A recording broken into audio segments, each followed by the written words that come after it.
Hello and namaste to all of you. Welcome to Ayaz Baba's Toppers Talk. Today we have Mayank Gujjar, rank 455 with us. And congratulations, Mayank, from the entire team of Ayaz Baba. Thank you, sir. Yeah. So having Mayank makes it even more special because he's a student. Like take it for we have three main programs in Ayaz Baba. That is ILP, TLP, and IMP. He's a part of every program. So that is what makes it even more special, and we know him really well. Yeah, the other thing that I want to emphasize here is Mayank is a very hardworking guy. He comes from Indore, Madhya Pradesh. When I say hardworking, because he has done his homework really well. So when it was mains answer writing, so we used to have a lot of long discussions, one-to-one discussions, right? And these discussions were so fruitful that even I have learned a lot from that discussion, right? So it is a mutual learning. Those discussions were really good, and even in his interview, he had this problem of little bit of stammering issue, and he overcame that through practice again. So he practiced at least 2 months in front of the mirror, like the way he used to express all that. So he is a guy who can be a very good role model for any student, and who thinks that okay, hard working is one way where you can get into the UPSC part, right? Where you can clear this exam. So he's the best example, and not only that, he also is a very emotionally strong guy. That comes from his upbringing. He lost his father when he was in 12th standard, and he got to know that his father cannot be saved just 7 days before his 12th exam. But that didn't deter him. In fact, he went on to score 89% in this CBSE board exam. So that tells what Mayank is. So I think now it's better if Mayank tells more about himself, his background. This can be a real motivation to many of the aspirants here, right? So, Mayank, what was your motivation to take up UPSC? So initially the motivation came from my parents because as you told that I lost my father in 2014. So what used to happen that when I joined my class 10th, I started preparing for IIT from class 11th itself. So what used to happen that from 2012 onwards, my father was there in hospital for 15 days, and then he used to come back, and then again 15 days. So this was the thing which went for 2 years. So this was one thing. And then what happened that just 7 days before my board examination started, we were exhausted of all the financial resources that we had at that time. So we finally went to a government hospital in Indore.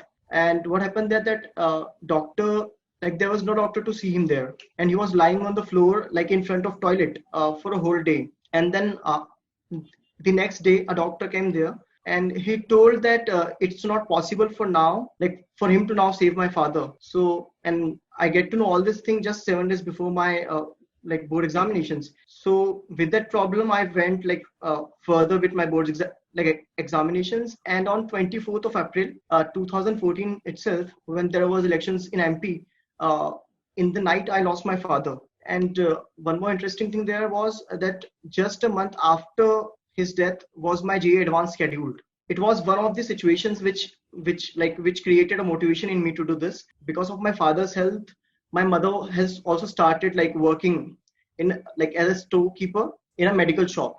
So that also played a very strong role, because it used to happen a lot of times that due to financial crunch, my parents were not happy, and they were at times were very sad because they were not enough to make me do the things which I want. So after that, what happened that in when it was 2015, I again appeared for the IIT examination, and I cleared it. Now what happened that after 2 years, I started thinking that whatever situations, whatever problems, whatever the financial crunch or the health issues which my father faced, was something that if I have faced those things, I don't want कि किसी और को वो same problems face करना पड़े. Because as a person जो कि उस सारी situation में रहा है, बहुत ही ज़्यादा खराब लगता था.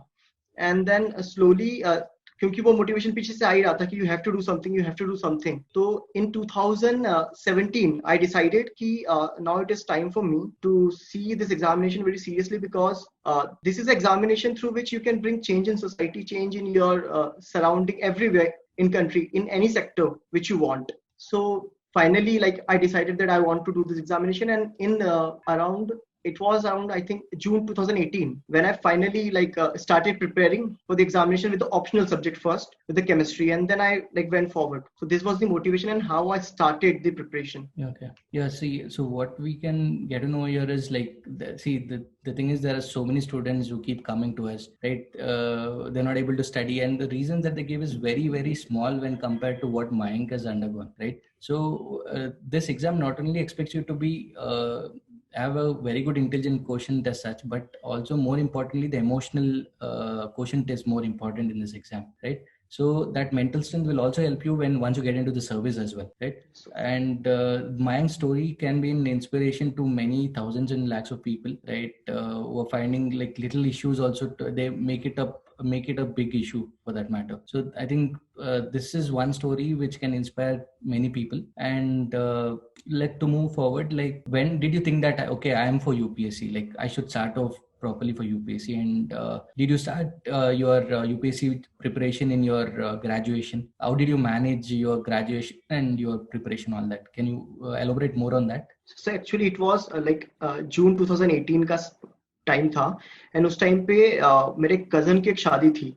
So during that time I decided कि ठीक है, दिस इज अ अटेम्प्ट जो कि अब मुझे देना ही होगा, because I wanted to appear for the 2019 examination, जो कि मेरे बिल्कुल ग्रेजुएशन के साथ में साइमल्टेनियसली हो जाता था. सो उस टाइम पे मैंने हिंदू से स्टार्ट किया पढ़ना, मैं हिंदू से स्टार्ट किया. अब प्रॉब्लम ये आता था बहुत बार कि जो मैंने पूरा ऑब्जर्व किया एक साल में, कि जो मेरा बैकग्राउंड था इंजीनियरिंग का, केमिकल इंजीनियरिंग, तो उसमें लास्ट जो 2 सेमेस्टर्स थे उनके अंदर जो काफी जो कोर्स लोड था वो मैंडेटरी कोर्स लोड था, as in specific to the branch. तो वहां पे काफी प्रॉब्लम्स आते थे क्योंकि काफी सारे प्रोजेक्ट्स रहते थे. तो बहुत बार ऐसा होता था कि रात भर, मतलब रात को 1-1:30 बज गया है, प्रोजेक्ट्स चल रहे हैं, उसके बाद में प्रोजेक्ट होने के बाद में मैं जब रूम पे आता था तो फिर मैं सुबह तक पढ़ता था, बिकॉज वो जो दिन का जो समय चले जाता था वो काफी इशू देता था, क्योंकि मुझे एंजाइटी हो जाता था कि अगर मैं नहीं पढ़ूंगा किसी भी दिन यूपीएससी का, तो शायद तक एक टाइम के बाद में जो कंसिस्टेंसी और मोटिवेशन होता है, जो पीछे आपको बैक कर रहा होता है, वो खत्म हो जाएगा. सो ये प्रॉब्लम्स आते थे. एंड देन लास्ट सेमेस्टर में भी ऐसा कई बार मतलब प्रॉब्लम हुआ कि कॉलेज में 3 कोर्सेज थे लास्ट सेमेस्टर में, उन तीनों कोर्सेज में प्रोजेक्ट्स हो गए थे. और उस टाइम पे जो हम लोग का ग्रुप था उसमें भी जो बाकी लोग थे वो लोग भी कि तुझे यहाँ पे बैठना ही होगा प्रोजेक्ट करने के लिए, और मतलब you have to sit with us. तो वो काफी ज्यादा कंसिडरेशन मतलब रहता था. तो ये प्रॉब्लम्स तो आते ही थे. एंड क्योंकि 3 बजे तक हर रोज स्कूल मतलब कॉलेज में 3 बजे तक जो कोर्स लोड होता था उससे काफी टाइम चला जाता था. तो मैं बहुत बार ऐसा करता था कि क्योंकि टाइम नहीं होता था तो 3 बजे के बाद में direct I used to go to library. रात को 11:30-12 बजे तक वहीं पे रहता था. मतलब 1 साल तक, अराउंड 9 महीने तक तो मैंने लगातार डिनर स्किप ही किया है कॉलेज में. और फिर वहां से रात को 1 बजे तक पहुंचता था रूम पे. एंड देन थोड़ा बहुत कुछ अगर कुछ होता था खाने को वो खा लेता था. एंड देन सो के फिर सुबह 6 बजे उठता. तो ऐसे टाइम मैनेज करता था कि क्योंकि कॉलेज का कोर्स लोड भी इंपॉर्टेंट था, क्योंकि अगर मैं फेल होता तो एक्सटेंशन लग जाता था, और एक्सटेंशन लगता तो फिर पूरा 1 साल करना पड़ता. एंड देन यूपीएससी भी डिले हो जाता. तो ये प्रॉब्लम्स थे कॉलेज में उस टाइम पे. सो ये सब प्रॉब्लम्स के साथ में जून में I started my preparation. So coming to your optional, right? Optional part of it. You chose chemistry as your optional, and that is what you Yes, sir. took up even in your IIT, right?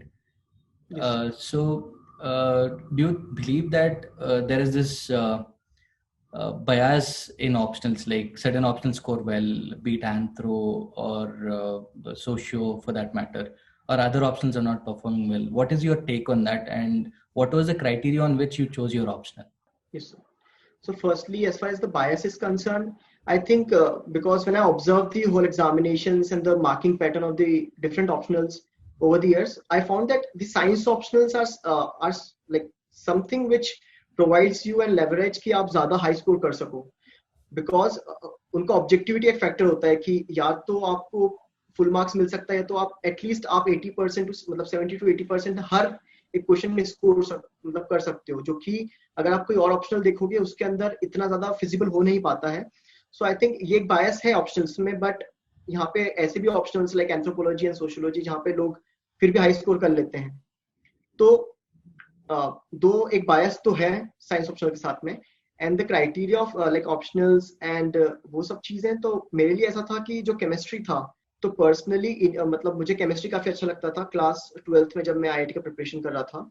But मुझे उस time पे अच्छे marks आए नहीं थे chemistry में. तो it was a emotional decision काफी सारे फैक्टर्स को सोचने के बाद में कि yes I will go with like with chemistry, क्योंकि वो एक ऐसी चीज होगी जो मुझे हर रोज चैलेंज करेगी कि मुझे इंप्रूव करना होगा अपने आप को, and I have to prove myself कि मैं पहले भी केमिस्ट्री में अच्छा था और मैं अभी भी केमिस्ट्री में अच्छा हूँ और मैं अच्छे मार्क्स ला सकता हूँ। एंड अपार्ट फ्रॉम दैट, जब केमिस्ट्री लाइक फाइनल हम लोग जब डिस्कशन कर रहे थे, तो जो मेरा फ्रेंड था, सो उसने मुझे काफी बोला कि इतना इमोशनल मत हो केमिस्ट्री के साथ में। तो फाइनली हम लोगों ने एक बार पूरा एक लिस्ट देख लिया ऑप्शनल्स का कि जो 25-30 ऑप्शनल्स है उसमें, एंड देन उनमें से हमने 8-10 ऑप्शनल सिलेक्ट करे, एंड फाइनली 4-5 ऑप्शनल पे आ गए हम लोग की science optional plus geography and economy वाली ऑप्शनल्स, जो कि हम 5 ऑप्शनल्स पे आए थे।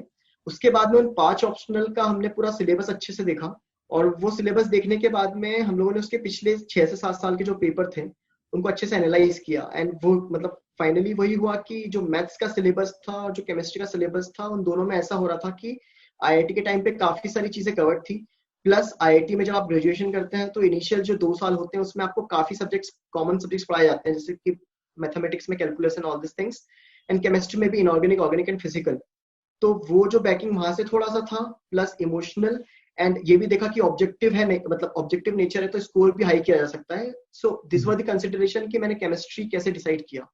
Okay, that's it's actually well said, because don't become emotional when you're choosing an optional, and don't go by like your friend has chosen that optional, so that is the reason you choose your optional. Optional is such a it still Yes sir. plays a very major role in one's success, right? So what I would Yes. also like to say here, point out here, is first preference should always be given to your area of interest. You should be able to connect with Yes. that subject, because even if you are asked to read that subject in the midnight, right, you should be ready to wake up and start reading it. You should have Yes. love for that subject. Then comes the previous trend analysis, all that. But first, major preference should always be given to your area of interest. That is how an option should be chosen, right? So Yes. yeah, with that, let's move on to the next question. That is your strategy for GS. Like, how did you prepare for prelims? How did you prepare for mains? And how did you prepare for interview? What were the learnings in each stage? Because we have seen you grow in all the 3 programs. We have seen you grow in prelims to mains to interview, right? So you can elaborate more on that. Yes sir. So like initially with the prelims, so my strategy was first to decide a book list. So I watched a lot of topper videos first, and then from there I found that कि common book list क्या होना चाहिए, जो minimum हो, जिसको सबने पढ़ा हो, और वहां से आपका जो क्वेश्चंस आ रहे हैं वो रीजनेबली कवर हो जाए, क्योंकि सब कुछ हर जगह से कवर करना इज नॉट पॉसिबल। और उसके बाद में फिर प्रीलिम्स में जब बुक लिस्ट बन गया मेरा, तो जो करंट अफेयर्स था उसके ऊपर थोड़ा फोकस किया कि करंट अफेयर्स के लिए क्या करना चाहिए। तो आई डिसाइडेड कि पूरा 1 साल तक Hindu I read. So from June I started my Hindu reading slowly, धीरे धीरे। एंड बहुत बार ऐसा होता था कि जब मैं सीए पढ़ रहा हूँ तो कुछ भी प्रॉब्लम्स आ जाते थे तो भी मैं पढ़ता था। फॉर एग्जांपल जब एग्जाम्स चल रहे हैं तो भी सुबह ऐसा होता था कि हिंदू पढ़ना है, एग्जाम्स हैं तो ठीक है वो बाद में एग्जाम हो जाएगा, बट हिंदू पढ़ना जरूरी है हर रोज। मैं गोवा गया था, वहां पे भी मैंने हिंदू पढ़ा सुबह। सो एक ये कंसिडरेशन तो था ही। और फिर जो प्रीलिम्स का स्पेसिफिक, जो बिल्कुल स्पेसिफिक था, वो आई स्टार्टेड स्टैटिक सिलेबस के साथ में जनवरी में। तो मैंने लाइक दिसंबर 2018 में आईएलपी ज्वाइन कर लिया था। एंड उसके पीछे भी एक बैक स्टोरी था कि मेरा एक फ्रेंड था, तो I was in class and उसके पास में आईएस बाबा का जो आईएलपी प्रोग्राम था वो खुला हुआ था।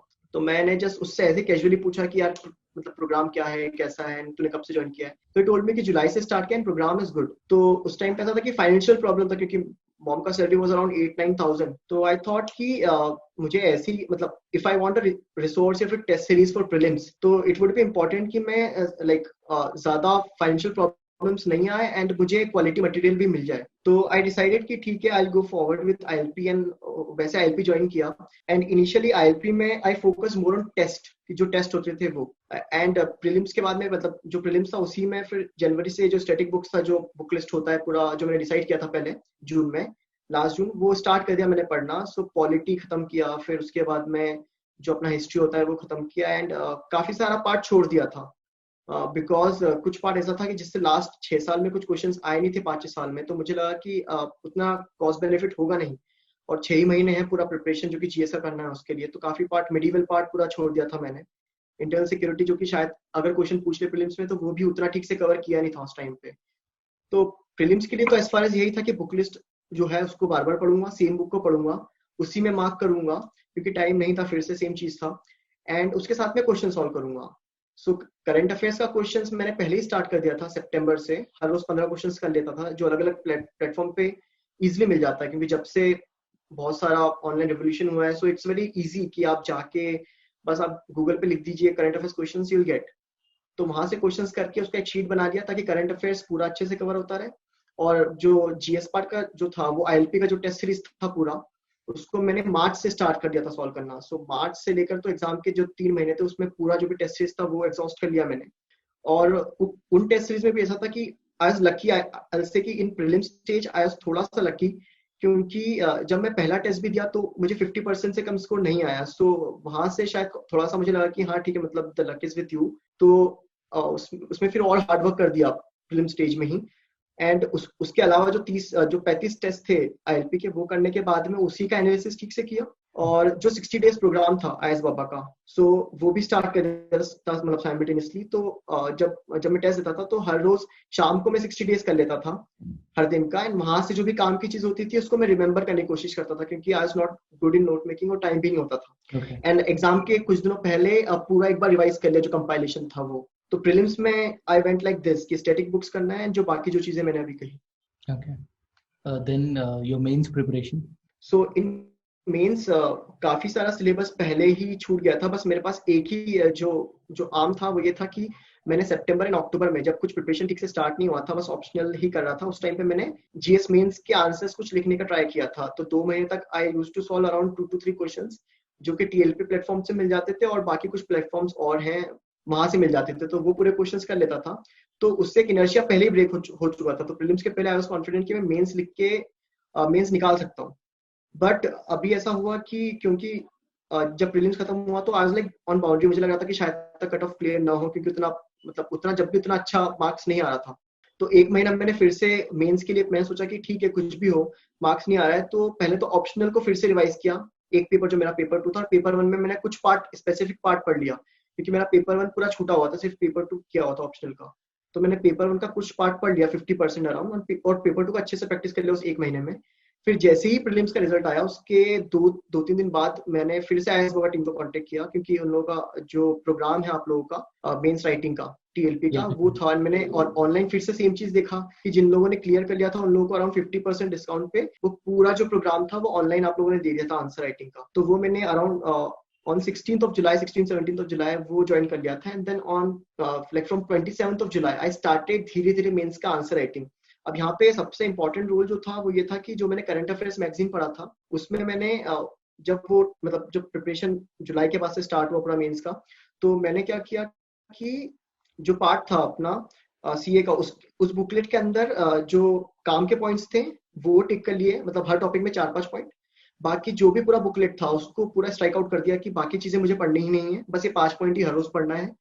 तो हर रोज सुबह 6 साढ़े 5 6 बजे उठ के 2 घंटा सिर्फ जो करंट अफेयर्स मैगजीन था वो पढ़ लेता था, प्लस जो आईएस बाबा के जो मुझे उस टाइम पे स्पेसिफिक वैन मिले थे जिसके अंदर काफी data and all this things था, तो मैंने वो पूरा जो डेटा था वो हर रोज सुबह पढ़ लेता था। तो ये जो मेंस के पहले जो 2-2.5 महीने थे उसमें यही चल रहा था। मेंस के एक दिन पहले तक मतलब ये सेम चीज चल रहा था। और साइमल्टेनियसली जब टेस्ट सीरीज स्टार्ट किया मैंने 27 जुलाई को, तो वो जो टेस्ट लिखे वो, एंड उसके आसपास से ही मैंने टीएलपी के हर रोज 5 क्वेश्चन लिखना सीरियसली स्टार्ट कर दिया कि I solve around like 5 questions in 40 minutes. तो वो मैंने स्टार्ट कर दिया था। तो स्टार्टिंग में काफी स्ट्रगल था, क्योंकि मुझे स्ट्रक्चर ही नहीं आना था, मुझे याद नहीं आता था कि मुझे इंट्रोडक्शन में क्या लिखना है, या फिर उसके बाद में अगर जो चीजें आएंगी उसमें मुझे क्या लिखना है। और फिर उसके बाद में ऐसा हुआ कि जब मैंने पहला टेस्ट दे दिया आईएएस बाबा का, तो उसके अंदर द स्कोर वाज अराउंड 70 और 75 ऐसे कुछ, तो मतलब काफी कम स्कोर था। उतने स्कोर से मेंस तो नहीं हो रहा था। आई अभी भी मतलब clearly like remember that time कि उस टाइम पे मैंने फिर जो श्रीनाथ सर हैं अपने आईएएस बाबा के, उन्हें कॉल किया and I told him sir this is मतलब ऐसा ऐसा इशू है एंड आई जस्ट स्टार्टेड अभी प्रिपरेशन मेंस का। उसके पहले मैंने मेंस उतना किया नहीं था एंड आई एम न्यू, काफी नया हूँ। तो उस टाइम पे मुझे एक चीज काफी अच्छी लगी कि मैं उस टाइम लाइब्रेरी से बाहर निकल के बस खड़ा ही था, और सर मुझे काफी काफी मतलब कॉन्क्रीट वे में उन्होंने मुझे थोड़ा चिल्लाया भी कि तुम ऐसे करोगे ये चीजें तो बहुत ही गलत है और इससे नहीं हो सकता तुम्हारा सिलेक्शन अगर तुम ये चीजें करोगे। And then he encourage me कि देखो मैम, तुमको अगर सिलेक्ट होना है तो तुमको लोगों से अलग चीजें करनी होंगी, तुम वही सब चीजें नहीं कर सकते जो बाकी लोग कर रहे होंगे, जो बाकी लोग लिखेंगे, तुमको लोगों से अलग कंटेंट लाना पड़ेगा तो ही तुम्हें मार्क्स मिलेगा। तो वो एक काफी इंकरेजमेंट था मेरे लिए, क्योंकि वो मेरा पहला टेस्ट था और मुझे काफी ऑनेस्ट रिव्यू मिल गया एक झूठा रिव्यू नहीं मिला कि आपके टेस्ट बहुत अच्छे हैं, आपके आंसर्स बहुत अच्छे हैं, वो सब चीज नहीं मिली। एंड उसके बाद में फिर जैसे जैसे मैं टेस्ट लिखता गया, so it started with 70-75 score, and ethics में मेरा आखिरी तक स्कोर वाज लाइक अराउंड 114 तक स्कोर आने लग गया था। एंड आई लाइक रिमेम्बर कि उस दिन आईएलपी का जब मार्क्स आया, तो लाइक टीएलपी का जब मार्क्स आया उस टेस्ट का, तो मेरा स्कोर वाज अराउंड 114, और उस दिन मेरा रैंक कुछ तो 5 था। सो आई स्टार्टेड फ्रॉम नोवेयर, जहाँ पे कुछ नहीं है, मतलब आपके मार्क्स ही नहीं आ रहे हैं, एंड उससे वहां तक पहुंचना, so it was very encouraging, और वही चीज काफी पॉजिटिवली मेंस में गई। अब यहाँ पे प्रॉब्लम एक और आ गया था कि जब मैं ऐसे का टेस्ट लिख रहा था तो मार्क्स नहीं आ रहा था। So it was around, it was सच्ची में काफी लो, एक ऐसे के हिसाब से इट वाज लाइक टोटल मिला के दोनों ऐसे लिखता था तो 68 मार्क्स आता था, 67 लाइक 67 68। और जब मैं लास्ट ईयर के लोगों का बुकलेट देखता था तो मुझे लगता था कि इनको काफी ज्यादा मार्क्स आ रहा है और मेरा इतना मार्क्स है, इसमें सिलेक्शन तो नहीं हो रहा है। तो पहले मैंने काफी जो आईएसबो का टेस्ट सीरीज था वो पूरा ट्राई किया अच्छे से लिखने का, कि उसको पूरा सॉल्व करूंगा मैं। स्लोली ऐसा हुआ कि एग्जाम को 3 दिन बचे थे, उस टाइम तक मेरा स्कोर इम्प्रूव नहीं हुआ था। सो आई वेंट टू यू, मतलब मैं आपके पास आया था उस दिन। तो उस दिन काफी स्टूडेंट्स बैठे हुए थे, तो मैंने आपको अपना कॉपी दिखाया, तो आपने ये कहा था कि शायद तक एवोल्यूशन में कुछ दिक्कत रह गई होगी, इसकी वजह से है, क्योंकि इतना कम स्कोर नहीं आता है। तो उस दिन फिर आपने मुझे काफी मोटिवेट किया था कि ये सब चीजें लिखना है ऑल। तो आपने जो उस दिन मुझे एडवाइस दिया कि स्पेसिफिक क्या क्या चीजें करनी है, उसके बाद में जब मैं वापस रूम पे गया तो मैंने ऑप्शनल के 3 दिन पहले की बात चल रही है पूरी, कि मैं पूरा एक दिन सोया नहीं, मैं रात भर बस ऑप्शन जितने भी ऐसे के टॉपिक्स होते थे वो सब टॉपिक्स लिखता, और बस माइंड में बना रहा था कि अच्छा मुझे बस सोचना होगा कि मैं 15 पॉइंट सोचूंगा। तो पूरा एक दिन तक तो मैं आपसे मिलने के अंदर वही करता रहा। और उसके बाद में ये तो था कि कैसे test series and all this things helps, और कैसे लास्ट मोमेंट चेंजेस भी कैन वर्क वंडर्स, बिकॉज ऐसे का आई थिंक जो भी मेरा स्कोर आएगा वो जो मेरा टेस्ट सीरीज में था तो उससे ज्यादा होगा, आई एम कॉन्फिडेंट। और इसके अलावा बाकी की जो सिलेबस की स्पेसिफिक चीजें बची थी, क्योंकि मेंस का सिलेबस काफी ठीक से पढ़ना होता है। सो वही जब मैंने जुलाई में स्टार्ट किया, जब जब प्रीलिम्स का रिजल्ट आया उसके बाद में, तो मैंने क्या किया कि काफी सारे टॉपिक्स थे, फॉर एग्जांपल इंटरनल सिक्योरिटी हो गया, ये सब टॉपिक्स हो गए। तो इसके लिए कोई कॉन्क्रीट सोर्स नहीं था मेरे पास में, तो यहाँ पे फिर से जो वेंस थे, तो वेंस में ऐसा था कि लास्ट में इंटरनल सिक्योरिटी इन सब के काफी सारे क्वेश्चंस थे। तो मैंने उस टाइम पे ऐसा किया कि वो जो जितने भी क्वेश्चंस थे वो सारे मैंने आंसर्स पढ़ लिए, क्योंकि उस टाइम पे अलग कुछ चीज करके फायदा नहीं है। मतलब इंपॉर्टेंट यही है कि आप वो क्वेश्चन रिकॉग्नाइज हो जाए कि इंटरनल सिक्योरिटी का क्वेश्चन है और आप उसका आंसर लिख पाओ। तो मैंने वही चीज जो जो कंपाइलेशन था पूरा, जो इंटरनल सिक्योरिटी वैन का, या फिर एनजीओज हो गए, और ऐसी काफी सारी स्पेसिफिक टर्म्स थी सिलेबस में, उनसे रिलेटेड जो वैन था वो पूरा मैं उसी को पढ़ता रहा। तो नया कुछ सोर्स भी नहीं करना पड़ा, वही क्वेश्चन से हो गया। और एक और अच्छी चीज थी कि जो टीएलपी का जो पूरा प्रोग्राम था उसमें ऐसा था कि बहुत बार ऐसे क्वेश्चंस होते थे कि मुझे सर पाव पता नहीं होता था उस क्वेश्चन का, बट वहां से मैं ट्राई करता था कि कुछ तो लिखूंगा। एंड फिर जब साइनोप्सिस आता था अगले दिन, तो मैं साइनोप्सिस को अच्छे से पढ़ लेता था, अपने आंसर्स को एक बार एवेल्यूएट कर लेता था कि जो मैंने आंसर लिखे हैं वो कितने अच्छे हैं, और फिर उन्हीं आंसर्स में मैं लिख लेता था कि ये पॉइंट्स हैं जो मुझे एग्जाम में लिखने होंगे, और फिर उसी को रिवाइज कर लेता था। तो मेंस का पूरा ऐसा प्रिपरेशन चला। Okay. And coming to the last stage, that is interview preparation, how was it? How did So you for go? the interview, so for the interview it was like कि से एक और चीज add करना है इसमें, Okay. Mains वाले ही part में। Exam was on 20th September I think, ऐसे पेपर, और उसके 2 दिन पहले जब मैं आपसे मिला उसके अगले दिन मैं हॉस्पिटल में था एक दिन के लिए। Okay. काफी ज्यादा फीवर हो गया था एंजाइटी की वजह से। तो वो भी एक था कि उसके बाद में भी एग्जाम लिखना था। और जब एग्जाम चल रहे थे, तो जब डे 2 था एग्जाम का, तो मेरा जो राइट हैंड था, जब मैं डे 2 एग्जाम देके आया तो वो पूरा लाइक पैरालिसिस जैसा होता है वैसा कुछ तो हो गया था, और वो चल ही नहीं रहा था। सो इट वाज लाइक बस ऐसे हाथ रखा हुआ है, मतलब I was not able to move it बिल्कुल भी। सो मैं काफी टेंशन में आ गया था। तो फ्रेंड्स थे, उन लोगों ने डॉक्टर को बुला के रात में ही उस हाथ को ठीक करवाया कैसे तो करके। और फिर जब अगले दिन मैं एग्जाम लिखा तो वो दर्द बहुत ज्यादा कर रहा था। तो एग्जाम में एक मोमेंट ऐसा था कि मेरा पूरा एग्जॉस्ट हो गया था, मुझे लगा कि अब तो नहीं लिखाएगा मुझसे। Okay. तो जो मेरा जो फिंगर्स थे वो काफी पेन दे रहे थे। तो मैंने उस टाइम पे एक मतलब बच्चों वाली चीज करी कि मैंने अपनी जो फिंगर्स थी उसको बहुत जोर से ऐसे लाइक मुंह में लेके दबा लिया कि जितना दुखना है दुख ले, मैं तो मेंस लिखूंगा, मुझे फर्क नहीं पड़ता। एंड देन सर आपने बोला इंटरव्यू वाला जो पूरा, तो उसमें वैसा था कि न्यूज़पेपर जो रीडिंग था वो मैंने कंटिन्यू करा, उसमें कुछ चेंजेस नहीं लाया, सेम न्यूज़पेपर रीडिंग, और बाकी मेंस और प्रीलिम्स का भी साथ में सोच रहा था अगले साल का। एंड स्पेसिफिकली क्योंकि मुझे प्रॉब्लम था स्टैमरिंग का, मैं काफी ज्यादा स्टैमर करता था पहले छोटी छोटी सी चीजों में। तो व्हाट आई डिड वाज कि उस टाइम से मैं स्टार्ट कर दिया कि जब भी मैं न्यूज़पेपर पढ़ता था, like it was I think December, तो दिसंबर से मैंने ये किया कि सामने न्यूज़पेपर पढ़ रहा हूँ तो उसके सामने मिरर होगा, सो पूरा टाइम जब भी न्यूज़पेपर पढ़ूंगा तो मैं मिरर में पूरा टाइम देखूंगा, और साथ में रिकॉर्डिंग भी कर लेता था कि जब मैं बोल रहा हूँ तो मेरा एक्सप्रेशन क्या जा रहा है, वो ठीक से एक्सप्रेशन है कि नहीं है, जेन्युइन लग रहा है कि नहीं लग रहा है, और जो स्टेमरिंग का प्रॉब्लम है वो ओवर द टाइम इंप्रूव हो रहा है कि नहीं हो रहा है। कि मुझे लगता था कि अगर मैं स्टेमर एग्जाम में जाके स्टेमर कर गया तो एक खराब इंप्रेशन जा सकता है कि ठीक है, मतलब योर बैकग्राउंड एजुकेशन में your background is good, and जब भी तुम्हारे अंदर कॉन्फिडेंस नहीं है बोलने का तो इश्यूज हो सकते हैं। तो आई थॉट कि यही है सिचुएशन कि अभी अगर ठीक कर लिया तो लाइफ भर का जो प्रॉब्लम था जो मैं पिछले 10 साल से फेस कर रहा था वो खत्म हो जाएगा। वैसा एंड स्पेसिफिकली जो प्रोग्राम था आयस बाबा का, IMP इंटरव्यू मेंटरशिप प्रोग्राम, तो उसमें जो हर रोज क्वेश्चंस आते थे, 3 या 4 क्वेश्चंस आते थे, काफी स्पेसिफिक होते थे कि आपको सबसे अच्छा कब लगा, like when you feel very happy, when you feel very sad, all this sort of questions, जो कि काफी काफी ज्यादा ऐसा होता है कि पर्सनल क्वेश्चंस होते हैं।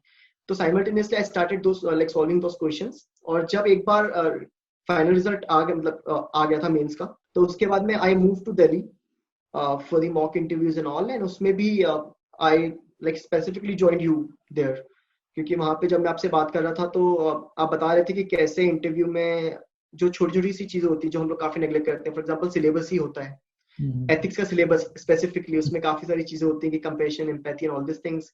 फिर उसके अलावा GS paper 2 for example constitution and it's values. तो आपने जो पूरा ब्लूप्रिंट बना के दिया था उस दिन, जो पेपर पे, उस पे सब कुछ आपने लिख दिया था कि जब भी मैं कोई आंसर दूंगा तो उन पे ही फोकस करना है। तो वही चीजें फोकस करी, एंड जो आपके साथ कंटिन्यूअस बात होती रहती थी इंटरव्यू के पहले भी, उससे काफी हेल्प हुआ इंटरव्यू में। Yeah, I still remember that. I think I wrote it roughly and you took that Yes paper. sir, Hope you I have have that that paper. copy with me. Yes sir, yes, I have that.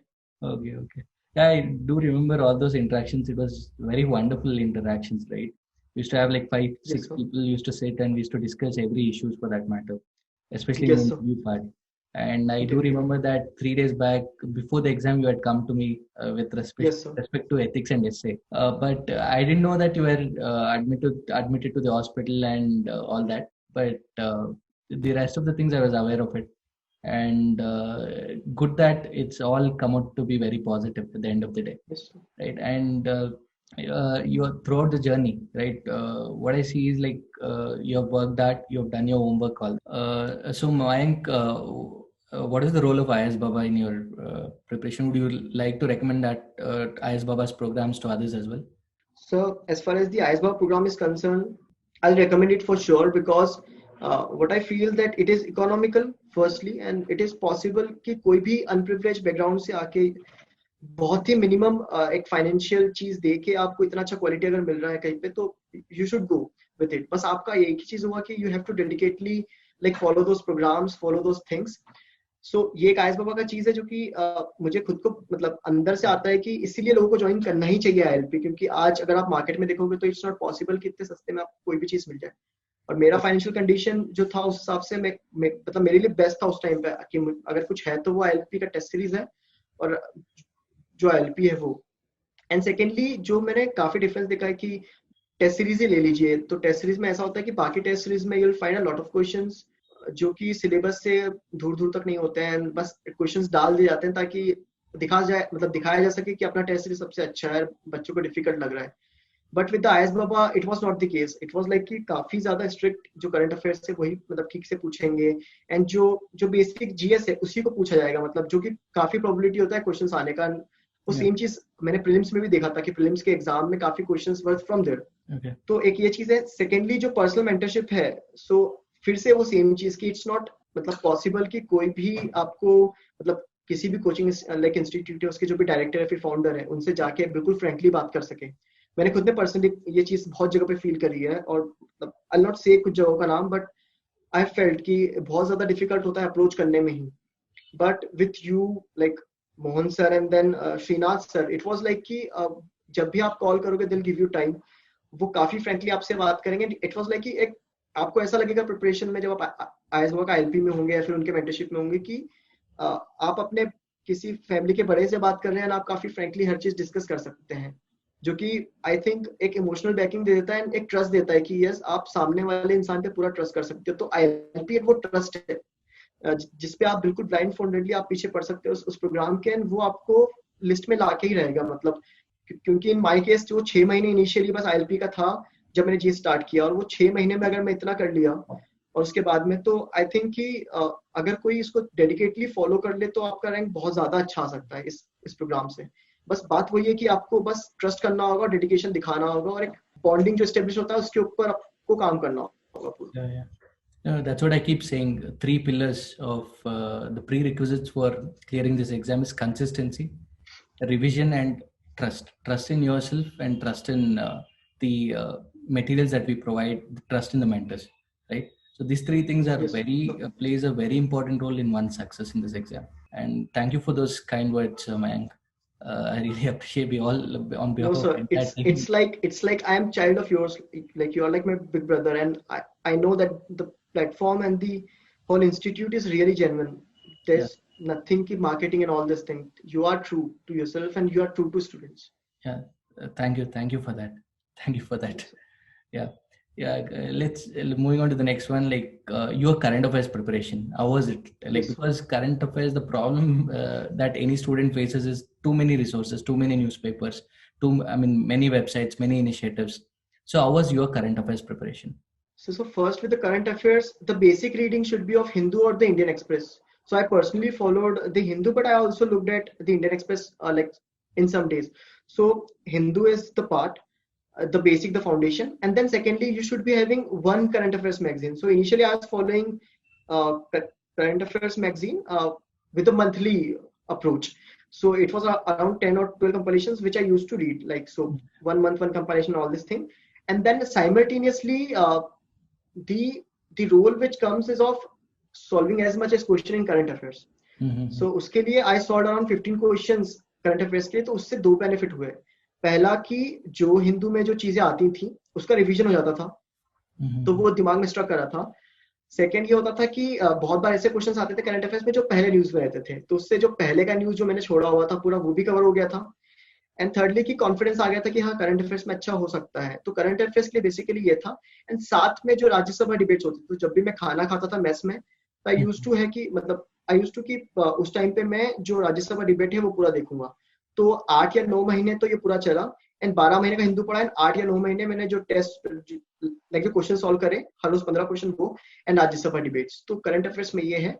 And I से कि किसी भी candidate को ऐसे क्योंकि resources बहुत ज्यादा है मार्केट में, you go to Karol Bagh, Rajendra Nagar, जो मैं पहले नहीं गया था लेकिन जब इंटरव्यू के लिए टाइम गया था उस टाइम पे गया था, तो मैंने देखा कि हर जगह पे कंपाइलेशंस पड़े होते हैं। वो इतना ओवरलोड है इन्फॉर्मेशन का कि कोई भी कंफ्यूज हो जाएगा, कितना भी अच्छा बंदा हो, कितना ही कॉन्फिडेंस हो उसमें, वो एक बार डेविएट हो सकता है। तो ऐसे कि आपको जो एक बार मटेरियल मिल गया है करंट अफेयर्स का, आप उस पर काफी स्टिक करें और उसी को बार बार पढ़ें, क्योंकि ऐसी 100 चीजें पढ़ के कुछ आपको हेल्प नहीं होने वाला है बिल्कुल भी। एक ही चीज को 15-20 बार अगर आप पढ़ लेंगे तो वो आपके दिमाग में जाएगा। और बस ट्रस्ट करें, मतलब करंट अफेयर्स में भी सेम ही है कि आपने जो पढ़ा है उस पर आप ट्रस्ट करें, बाजू वाला और कुछ पढ़ रहा है उसके ऊपर ना जाए, और क्वेश्चन सॉल्व करते रहें, तो इससे हो जाता है। Okay. Were you making notes on current affairs or even the static subjects? Did you make any notes? For the current affairs क्योंकि फिर से वही इशू था कि टाइम क्रंच था कॉलेज में लास्ट ईयर में काफी ज्यादा, तो नोट्स तो मैंने नहीं स्टैटिक पार्ट के बनाए थे नहीं करंट अफेयर्स के। बस वो मतलब करंट अफेयर्स में वही कंपाइलेशन था, उसी में मार्क कर लेता था और उसी को बार बार पढ़ता था।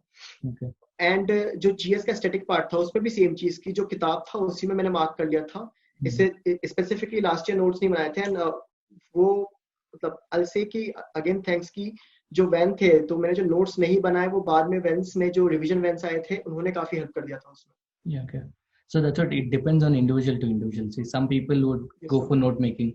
Say, and you have one example where without note making, underlining and revising, even that is so. What I would like to say here is there's no single approach to success, right? You have your own ways. See what works out for you, what does not work out for you, and based on that you take a call. There's nothing like this particular strategy that will help you in clearing this exam. You devise your own strategy, fit in according to your needs, your strengths and weakness, and build on that, right? So I would like to one more thing, like so it's like कि जब strategy बनाए तो do not see किसी और का strategy ज्यादा, because आप किसी को कॉपी करके आपको कभी सक्सेस नहीं मिलेगा एग्जाम में, क्योंकि एग्जाम इज वेरी डायनेमिक और किसी का शायद तक जो मेमोरी पावर है वो अच्छा है, किसी को ज्यादा टाइम तक चीजें याद रह सकती हैं, कोई शायद तक ब्यूटीफुल आंसर स्टार्ट से ही लिख दे, तो सबका बहुत अलग अलग बैकग्राउंड होता है। तो अलग से कि आप जो स्ट्रेटेजी बनाएंगे उसके ऊपर ट्रस्ट करें, क्योंकि उससे ऐसा होगा कि आप खुद से अपनी इस मिस्टेक्स को भी देखेंगे, तो आपके अंदर एक वो करेज आएगा कि आप अपनी मिस्टेक्स को एक्सेप्ट कर पा रहे हैं पूरे प्रोसेस में, जो कि काफी हेल्पफुल होता है। और फिर जब आप बाद में उसी स्ट्रेटेजी को जो आपने बनाई है उसको आप जब डेडिकेटली फॉलो करेंगे तो you'll get success. Yeah, very true. Then the role of revision, the importance of revision in UPSC. Like how did you revise? So first for the current affairs part, what I used to do was कि जो magazine था, तो जब class चलता था मेरा college में कोई भी क्लास, तो मैं पीछे वाली बेंच पे बैठ जाता था और वहीं पे पूरा टाइम जब प्रोफेसर सामने पढ़ा रहे तो मैं मैगजीन को पढ़ता रहता था उस टाइम पे पूरा। तो वो एक था कि करंट अफेयर्स का पूरा रिवीजन ऐसे ही होता था मेरा। जो स्टैटिक पार्ट था तो उसमें क्योंकि 6 महीने थे, तो 6 महीने में 2 महीना तो लग गया था पूरा एक बार बेसिक पढ़ने में, और फिर जब पूरा बेसिक पढ़ लिया तो उसी को जो अंडरलाइन था उसको पढ़ने लग गया। और जो टेस्ट सीरीज था, तो आईएएस बाबा के जो सेक्शनल टेस्ट थे आईएलपी में, वो जो सेक्शनल टेस्ट को सॉल्व किया तो उससे जो मेरा स्टैटिक पार्ट था वो रिवाइज हो जाता था। तो पहला रीडिंग था, दूसरा रीडिंग किया, तीसरा रीडिंग जो टेस्ट सीरीज से था उससे आ गया। तो जो ये 3 रिविजन्स थे मेरे। Okay, fine. And especially with respect to ethics and essay, right? I need to ask that because you have improved a lot, right? From the first day that we have evaluated your copies, right? From that day till, I mean, the final test that you gave, there was a lot of improvement in your ethics and essay. So what were the changes? What was your homework to increase the score from, I think the first test you had scored 61, right? 60s, Yes, somewhere around 60s. Around that score, yes, sir. Yeah. Yes, sir. So from there to being one of the toppers at IS Baba, right? So Yes, sir. what were the things that you worked on? You can So be firstly with the ethics, specific with respect to ethics and essay. yes. So firstly, the conversation which I had with the like mentor Srinath sir, so that helped me a lot firstly, and secondly what I focused, and after that what I focused was कि ethics में you need a real a sort of point of view, हर एक example में जिसमें reality हो, क्योंकि कुछ examples what I feel कि Mahatma Gandhi, APJ Abdul Kalam के example शायद तक सब लोग लिख सकते हैं, पर there are a lot of मतलब पीपल जिन्होंने सोसाइटी में बहुत अच्छा किया। फॉर एग्जांपल मुझे नहीं लगता कि कैलाश सत्यार्थी सर को लोग इतना कोट करते हैं एथिक्स के एग्जाम में, या फिर फोर्स से किसी और आईएएस आईपीएस ऑफिसर जिन लोगों ने अच्छा अचीव किया उन लोगों को कोट करते होंगे। तो मैंने क्या किया कि जब सर से बात हुई उसके बाद में मैंने 2 दिन इसमें लगा दिया कि काफी सारे एग्जांपल्स ढूंढ लिए पहले कि कौन कौन से सिविल सर्वेंट्स हैं जिन्होंने काफी अच्छा काम किया हुआ है। वहां से मुझे केस स्टडीज भी मिल गया पहला, और दूसरे के अच्छे एग्जांपल्स मिल गए। फॉर एग्जांपल एम्पैथी का आपको अच्छा एग्जांपल मिल जाता है कि एम्पैथी और सिंपैथी जो केरला फ्लड्स हुए थे, तो उस टाइम पे जो सर थे जिन्होंने काफी काम किया, वहां से अच्छा एग्जांपल मिल गया। फिर नॉर्थ ईस्ट में जो रोड बना था, ऐसे एग्जांपल्स मैंने काफी नोट कर लिए। तो वो एक था कि वहां से मैं एक अलग चीज ले आया कंटेंट में कि जो काफी लोगों के पास नहीं होता था। और जो अगली जो चीज मैंने करी वो कि जो सिलेबस था एथिक्स का, तो एथिक्स का सिलेबस वो दिखता काफी बड़ा है, बट इट्स लाइक कि आप अगर एक चीज पढ़ेंगे तो काफी कम टाइम में पूरा वो कवर हो सकता है। तो मैंने क्या किया कि उसका स्पेसिफिक जो वर्ड्स थे, फॉर एग्जांपल एम्पैथी, कंपैशन, वो सबको धीरे धीरे उन सबका डेफिनेशन लिखा। तो यहाँ पे एक मतलब I'll say कि there is a person who is in मतलब who was in services, वो रिटायर हो गए अवधेश सिंह सर, उनके कुछ वीडियोस थे वो मैंने देख लिए थे, तो वहां से मुझे बेसिक वो पूरा मिल गया था एथिक्स का। और फिर उसके बाद में जब मैंने एग्जांपल्स लिखे वो, तो उन दोनों को मैंने फिर मिक्स किया, एंड उससे फिर जब मैं टेस्ट सीरीज में आंसर लिखने लगा तो अपने आप इम्प्रूव हुआ। तो मैंने वो जो किताब थी लेक्सिकन उसको पढ़ा नहीं बिल्कुल भी, मैंने बस वही कि अपने खुद से नोट्स बना दिए उसके उस पार्ट में बस एथिक्स के लिए, क्योंकि मुझे लगा कि एथिक्स में अगर अच्छा स्कोर आ गया तो शायद तक एग्जाम में आई कैन परफॉर्म गुड। और as far as essay is concerned, तो फिर से आप मतलब यू नो कि मेरे मार्क्स आ ही नहीं रहे थे और आखिरी 3 दिन तक नहीं आ रहे थे। तो उस टाइम पे मैंने कुछ टॉपर्स का स्ट्रेटेजी फिर से देखा एक बार आपसे मिलने के पहले एक बार कि क्योंकि कुछ डिस्कस करने को चाहिए था, तो मैंने सोचा कि वहां से एक बार देन सर से डिस्कस करूंगा। तो आपने फिर जो मुझे चीजें बोली कि आपने उस दिन एक चीज अच्छी बोली कि भले ही मेरा स्कोर अच्छा नहीं आ रहा था, यू टोल्ड मी कि Mayank you will do good in examination, बस कॉन्फिडेंस जो है आपका उसके साथ एग्जाम में जाओ। वो एग्जाम के 3 दिन पहले वो एक बूस्टर था, मतलब जो मुझे शायद तक और कहीं से नहीं मिल सकता था। और फिर जब आपसे मिला, जब मैं वापस आया, तो वो एक दिन मैंने पूरा उसी में लगा दिया कि मैं बहुत सारे टॉपिक्स सोचा, ब्रेनस्टॉर्म किया, और फिर एग्जाम में बस सोच के गया कि मुझे 15-20 बिल्कुल अलग पॉइंट्स लिखने हैं पेपर में, जो बाकी लोगों ने लिखे ना लिखे मुझे फर्क नहीं पड़ता, बस मुझे लिखना 20 point diverse point of view देना है। और इसके पहले मेरे साथ ऐसे में जो भी हुआ है उससे फर्क नहीं पड़ता, क्योंकि मैंने काफी टेस्ट लिख लिए थे ऐसे के 7 से 8 और उसमें मार्क्स आ नहीं रहा था। तो उस टाइम पे आई थॉट कि क्योंकि अभी तक इन सब चीजों से तो कुछ हुआ नहीं है, तो एक ही रिस्क था जो मैं ले सकता था, वो था कि जो 2 दिन पहले स्ट्रेटेजी फाइनल हुई उसको जाके रेप्लिकेट कर दूं एग्जाम में। और मैंने वही किया. Okay, fine. Okay. Coming to this question, where the final words from your side, right? What would be your advice to students who are preparing for Prelims 2020? So firstly, I'll say कि motivation should be very strong. मतलब क्योंकि आप एक fake motivation के साथ में बस power Prestige देख के अगर आप इस एग्जाम के पीछे जा रहे हैं तो वो आपको लंबे टाइम तक कभी हेल्प नहीं करने वाला. क्योंकि अगर आप हो भी गए, अगर आप बहुत ज्यादा स्टूडियस हो, तो अगर आप सिलेक्ट हो भी गए तो भी आप बाद में कंट्रीब्यूट नहीं कर पाओगे. जो कि जो मिलियंस ऑफ लोग आपको देख रहे होंगे उस टाइम पे, आप जहाँ पे सर्व कर रहे होंगे, वो उन लोगों के लिए अनजस्ट होगा. आपको भले लाइफ में सेटिस्फेक्शन मिल जाएगा, शायद तक आपको पैसा पावर सब कुछ मिलेगा, बट आप जिस चीज के लिए वहां पे हो वो चीज नहीं हो पाएगी. तो आई से कि मोटिवेशन होना चाहिए और काफी स्ट्रांग होना चाहिए. ऐसा नहीं है कि बिल्कुल मोटिवेशन यही है कि आपको सर्व करना है. मोटिवेशन हो सकता है कि आपका पर्सनल कुछ, फॉर एग्जांपल डॉक्टर्स हैं काफी, तो डॉक्टर्स जब आते हैं यूपीएससी में तो दे थिंक कि हमको हेल्थ सेक्टर काफी ज्यादा, तो शायद हम लोग जो इंडिया की हेल्थ पॉलिसी है उसके अंदर काफी चेंजेस ला सकें, जो कि फाइनली हेल्प करेगा मासेस को. बट वही है कि मोटिवेशन शुड बी स्ट्रांग. तो मेरे केस पे पापा का सिचुएशन था, तो that help me a lot पूरे प्रिपरेशन में. क्योंकि मेरे को किसी भी दिन फिर ये सोचने में नहीं आया कि मैं एग्जाम नहीं कर सकता क्लियर, और वो काफी इंपॉर्टेंट था. सेकेंडली कि ठीक है, जो लोग यूपीएससी कर रहे हैं वो लोगों के लिए तो है ही जरूरी, लेकिन बाकी जो बैकग्राउंड से उन लोगों के लिए भी, कि आप ये ना सोचें कि फॉर एग्जाम्पल अगर आप अभी देखेंगे इंजीनियरिंग में बच्चे सीएसआईटी ले लेते हैं ब्लाइंडली, और फिर बस वहाँ पे स्ट्रगल ही है, और लाइफ में आप थोड़ा खुश हो जाते हैं कुछ टाइम में मटेरियल चीजों की वजह से, लेकिन लॉन्ग टर्म में अगेन वो सेम चीज हैप्पीनेस नहीं है. क्योंकि मेरे को काफी दोस्तों से बात हुआ, सो देवर लाइक इनिशियली काफी खुश थे, एंड अभी उनको काफी मतलब डिप्रेशन में रहते हैं, काफी प्रॉब्लम्स में रहते हैं कि यार ये अच्छा नहीं करा. तो ऐसे कि आपका जो हार्ट बोलता है कि आपको क्या क्या अच्छा लगता है. For me it was like कि मुझे वो पूरे सिनेरियो के बाद में जब मैं थोड़ा सा किसी को खुश कर देता था या फिर किसी को प्रॉब्लम में दिख रहा था, तो मुझे काफी फील होता था वो चीज. तो वहां से वो एक कनेक्ट था मेरा. तो मुझे वो चीज अच्छी लगती थी कि मुझे अगर कोई चीज ऐसी चीज करने को मिल गई कि मैं अपना जो मोटो है लोगों को हेल्प करना, लोगों को खुश रखना, वो मैं लाइफ भर कर पाऊंगा, तो मैं बहुत खुश रहूंगा. तो ऐसे कि जो आपका दिल बोलता है आप वही करो. डोंट से कि पीयर प्रेशर क्या है आपके ऊपर, लोग आपको क्या बोल रहे हैं, या फिर आप मटेरियली दुनिया आपको क्या बोल रही है. आपको जो अच्छा लगता है, आपका खुद का जो क्रिएटिव ब्रिलियंस है अंदर से, वो लेके आओ, तो आपको काफी हेल्प होगा. ये चीज अगर आप यूपीएससी को अपना जज्बा मानते हैं, यूपीएससी से आप कनेक्ट करते हैं, तो इससे अच्छी चीज नहीं होगी कि अगर आप ये सब चीजें ला पाए एंड देन प्रिपरेशन कर पाए, तो फिर कोई भी फील्ड आप उसमें सक्सीड ही होंगे. Yeah, well said, Mayank. That's very true. Uh, to elaborate more on that, there are like two types of motivation. One is internal motivation and the external motivation. So when I try to tell you, motivate you, that will always be an external motivation, and that might remain with you for a few days, a couple of months at the max. But what is that one thing that drives you throughout your journey? That is called internal motivation. That should be very strong. The reason why you have taken up this exam, as Mayank said, right? So that should be very strong, and you should, and it should come from your heart. It's not like somebody has done it and you just for that prestige, right?